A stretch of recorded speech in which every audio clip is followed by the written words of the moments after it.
Halo teman-teman, balik lagi di channel Wonderful. Selamat datang kita ucapkan bersama saya Pratama. Nah, kali ini kita akan bahas lagi tentang IHSG nih teman-teman, yang banyak sekali request dari teman-teman sekalian masuk ke DM kita. Jadi, tapi sebelum itu mungkin saya mau ucapkan selamat Hari Raya Idul Fitri. Mohon maaf lahir dan batin. Taqabbalallahu minna wa minkum. Semoga ibadah kita di satu bulan puasa kemarin diterima dan kita menjadi pribadi yang lebih baik lagi ke depannya. Oke, jadi karena kita sekarang juga lagi liburan gitu ya, lagi libur bursa dan tidak lama lagi nanti market juga akan buka gitu. Dan sebenarnya ini adalah topik yang updatean aja sementara dari beberapa konten kita ke belakang tentang ISG gimana nih gitu, apa yang akan terjadi ke depannya. Dan ada indikator-indikator apa saja yang bisa kita jadikan suatu patokan supaya kita punya gambaran nih, referensi terkait fundamental baik juga teknikal gitu kan ke depannya terkait ISG. Oke, kita langsung aja. Apakah ISG siap terbang setelah Lebaran? Jadi setelah Lebaran liburan ini, setelah melewati gonjang-ganjing market yang sepi gitu kan, apakah di Lebaran setelah Lebaran ini kita bisa masuk lagi ke bullish trend gitu kan seperti itu. Nah, kita langsung saja masuk ke pembahasannya. Jadi, tapi sebelum itu mungkin seperti biasa ya, disclaimer dulu, ini hanya referensi saja, bukan tujuan untuk call untuk buy ataupun call untuk sell. Jadi teman-teman harap bijak dalam menyikapi segala informasi yang tersedia.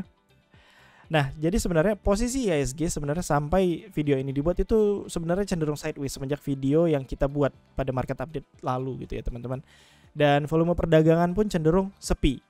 Nah, kalau kita perhatikan di sini semenjak video itu dibuat, IHSG cenderung naik dan turun dan di situ-situ aja, dan sekarang ini dia sedang berusaha untuk menembus trend lainnya gitu. Dia belum menembus critical value atau critical area yang kita sebutkan kemarin, masih tertahan, masih sulit sekali untuk naik ke atas sana, dan sekarang ada tantangan baru yang bisa kita bantu gitu kan, tarik garis bantu. Sebelum nyampe ke sini dia harus bisa dulu menembus area trend lainnya. Nah, apakah bisa ditembus gitu? Gimana probability-nya? Apakah IHSG ke depannya akan lebih baik gitu kan dari sisi teknikal, akan bisa outperform, bisa naik lagi ke atas 7.000 atau seperti apa? Karena kan di bulan Mei banyak banyak ucapan bahwa sell in May and go away gitu kan. Apakah benar dari sisi seperti ini, dan apakah kriteria-kriterianya akan masuk gitu kan ke arah sana? Nanti kita bahas.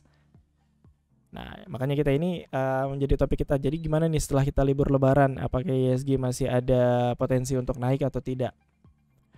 Nah, kita lihat dulu dari sisi global. Jadi global ini kenapa saya lihat? Karena awalnya mereka itu buat sentimen yang lumayan banyak juga nih ke indeks kita gitu kan. Dari awalnya yang ada krisis perbankan di Amerika, baru di Eropa juga ada ternyata Credit Suisse juga collapse gitu kan. Nah, tapi kalau kita lihat awalnya adalah memang case-case-nya adalah berkaitan dengan inflasi dan suku bunga. Nah, makanya saya ngelihat di sini bahwa oh ternyata inflasinya baru-baru ini dirilis udah 5%, alias sudah terendah gitu dari sejak ini Juni Juli lah. Juni 2022. Jadi 9,1 waktu itu per peaknya, sampai sekarang udah turun hampir setengahnya di inflasi di Amerika.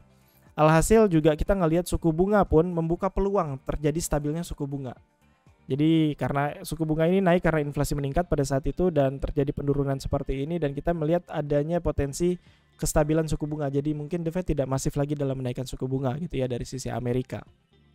Nah, jadi ini videonya cukup singkat saja. Kita ngelihat dari Amerika sudah seperti ini, bahwa udah ada perbaikan gitu kan kira-kira dari sisi kondisi ekonomi mereka, sehingga membuka juga peluang bahwa adanya perbaikan juga dari sisi sentimen di market kan gitu ya. Nah, dan ini juga sudah terlihat gitu bahwa secara year to date sebenarnya dari Nasdaq, dari S&P 500, dari Dow Jones, sebenarnya mereka dari year to date juga udah positif gitu. Kalau kita lihat dari sini, ada yang 17%, itu sih Nasdaq, ada yang 8%, ada yang 2% dari sisi return year to date-nya. Jadi memang sudah inline with expectation. Nah, sadly di Indonesia belum gitu. Di Indonesia masih terseok-seok. Jangankan 17%, 5% aja nggak nyampe gitu IHSG kita sekarang kan naiknya. Jadi apa yang bisa kita ambil di sini bahwa oh ternyata di indeks luar memang ekonominya sudah membaik dan sudah price in into the market. Jadi market sudah mulai membaik. Mungkin ini ada koreksi-koreksi ini karena ada koreksi sedikit masalah SVB kemarin, ada masalah yang lainnya soal perbankan yang lain kan seperti itu. Nah, sekarang kita lihat kondisi di market kita gitu teman-teman. Kalau kita lihat yang paling pertama adalah rupiah ini cenderung terus menguat dari 1 bulan ke belakang. Jadi dari 15.400 sekarang udah di 14.800 dan diproyeksi jika memang inflasi akan menurun kan di Amerika dan dari sisi dolar juga keluar gitu ya, banyak ke emerging market, ya otomatis kita akan bisa lebih menguat lagi untuk masalah rupiah. Jadi rupiah ini berbanding kita bisa lihat kalau rupiah menguat berarti IHSG juga terbantu gitu ibaratnya, seperti itu teman-teman. Nah, neraca dagang kita juga masih tumbuh positif. Jadi dari sisi perdagangan masih aman gitu dari sisi neraca dagang kita. Baru juga inflasi kita juga tidak kalah dengan Amerika dan cenderung turun gitu kan, dan sekarang sudah di bawah level 5% dari sisi inflasi. Dan karena inflasi memang sudah cenderung turun, maka tidak menutup kemungkinan bahwa suku bunga akan berpotensi stabil. Dan terakhir kali kita juga udah stuck gitu kan di 4,75, bahwa ya kita di situ-situ aja dari suku bunga. Nanti kalau misalnya inflasi sudah mulai terkendali, ya suku bunga kecil kemungkinan untuk naik lagi. Seperti teman-teman bilang kan, paham gitu kan bahwa suku bunga itu jika suku bunga naik ya pasar saham kurang diuntungkan lah, sederhana itu. Jadi sebenarnya dari sisi makro dunia gitu, dari sisi makro global dan dari sisi mikro kita cukup positif ini. Nah sekarang kan ini kondisinya adalah dari dulu juga sebenarnya market Indonesia juga udah positif aja. Maksudnya bukan dari sisi market, dari fundamental Indonesia udah cukup baik lah dari beberapa waktu. Kita beda dengan negara-negara yang inflasinya tinggi, yang tidak terkontrol, suku bunganya gila-gilaan, agresif gitu ya.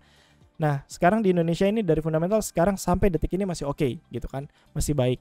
Tapi kok market kita seperti tidak hidup segan mati tidak mau gitu kan ya tadi. Makanya market itu melihat sentimen global juga, ekspektasinya juga, dari sisi tren juga sudah sideways dari sejak gonjang-ganjing di 2022 gitu kan, sideways besar.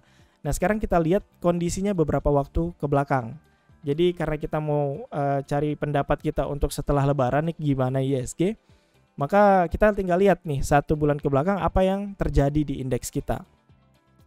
Ternyata waktu sideways sekarang ini itu asing masuk teman-teman. Jadi ini adalah bar chart untuk net foreign buy atau net foreign sell. Jadi kalau bar chartnya biru berarti asing ini masuk gitu kan, net buy. Kalau merah berarti net sell. Jadi kalau teman-teman perhatikan penurunan di sini itu diikuti oleh net sell. Nah, kenaikan di sini diikuti oleh net buy. Beda waktu kenaikannya di temporary seperti ini. Waktu naik ini itu masih net sell. Makanya dia tidak lama lagi turun. Kita bukan terlalu fanatik gitu kan terhadap asing, tapi ini indikator yang bisa valid gitu kita lihat. Oh ternyata trennya lagi seperti ini, asing lagi beli dan ternyata market dibiarkan sideways, tidak naik kemana-mana seperti itu. Nah jadi kita bisa ngelihat walaupun ada resisten yang kita gambarkan, baik itu resisten trendline ataupun critical value yang tadi kita sudah gambarkan areanya, most likely akan di break apa tidak ya, jawabannya kita bisa lihat dari sini. Memang cenderung dalam beberapa tahun ke belakang asing itu sangat menggerakkan IHSG ya, teman-teman tahu sendiri. Dan asing itu belinya saham-saham yang big caps, perbankan big caps gitu kan, atau saham-saham consumer yang big caps. Jadi yang bisa menggerakkan IHSG ya para big caps itu. Jadi mereka masuk ke sini ya IHSG bisa naik gitu kan. IHSG bisa naik, yang lain saham-saham yang lain pun vibes-nya atau environment IHSG pun akan baik kan, seperti itu. Jadi kita melihat masih ada potensi seperti belum merubah pernyataan kita dalam video sebelumnya juga. Selain ini ya teman-teman, selain kita berbicara soal valuasi IHSG yang kita udah bahas di video selanjutnya, ini kita bicara tentang update terbarunya saja dan posisi teknikal seperti apa. Dan ternyata posisi teknikal masih sideways dan si asing itu sendiri masih akumulasi yang cukup besar. Coba bandingkan aja dengan bar chart beberapa bulan yang lalu. Bahkan di dalam 2023 ini kita bisa bilang ini periode terbanyak asing membeli lah. Gitu. Periode asing banyak ini ada terjadi pembelian tapi langsung terjadi net sell lagi, dan ini cukup masif ya, mungkin dari pertengahan bulan Maret sampai sekarang pertengahan bulan April, akhir April. Jadi hampir 1 bulan ini asing sudah beli sekitar 13 sampai 14 triliun masuk ke bursa kita. So ini adalah hal yang positif yang kita lihat, dan semoga dengan adanya seperti ini, dengan sentimen fundamental yang baik, teknikal yang baik, dan dari sisi inflow yang baik, IHSG kita setelah lebaran bisa rally kembali. Walaupun memang sell on May and go away itu masih menjadi momok gitu ya. Tapi ya kita lihat data terkini aja lah saat ini. Kita memang itu statistik dari bulan Mei apakah sering merah apa tidak. Mungkin itu bisa statistik, tapi ya kita ngelihat dari sisi yang paling dekatnya sekarang, probability marketnya seperti apa. karena belakang ini sudah cukup lesu dan sepertinya sekarang sudah mulai ada power walaupun market masih sepi. Itu kan tadi kan kita sudah lihat market masih sepi dari sisi volume. Ya semoga nanti setelah lebaran dengan adanya perbaikan fundamental kita bagus, global juga mendukung gitu ya. Dan asing juga masih masuk. Ya cepat atau lambat resisten-resisten yang ada di IHSG bisa ke break dan pasar kita bisa rally kembali. Seperti itu. Jadi saya rasa itu aja untuk video kali ini teman-teman. Jadi saya ucapkan sekali lagi selamat lebaran, selamat berlibur, menikmati liburnya. Kita jumpa lagi nanti di video-video selanjutnya waktu market sudah buka gitu ya. Jadi untuk teman-teman yang mau dapetin update juga jangan lupa ya subscribe Telegram kita, free aja. Jadi linknya ada di bawah ya di deskripsi. Jadi teman-teman yang mau dapetin update secara pasar secara cepat gitu ya bisa join di Telegram kita. Oke, itu aja mungkin. Terima kasih teman-teman. Kita jumpa lagi di video selanjutnya ya.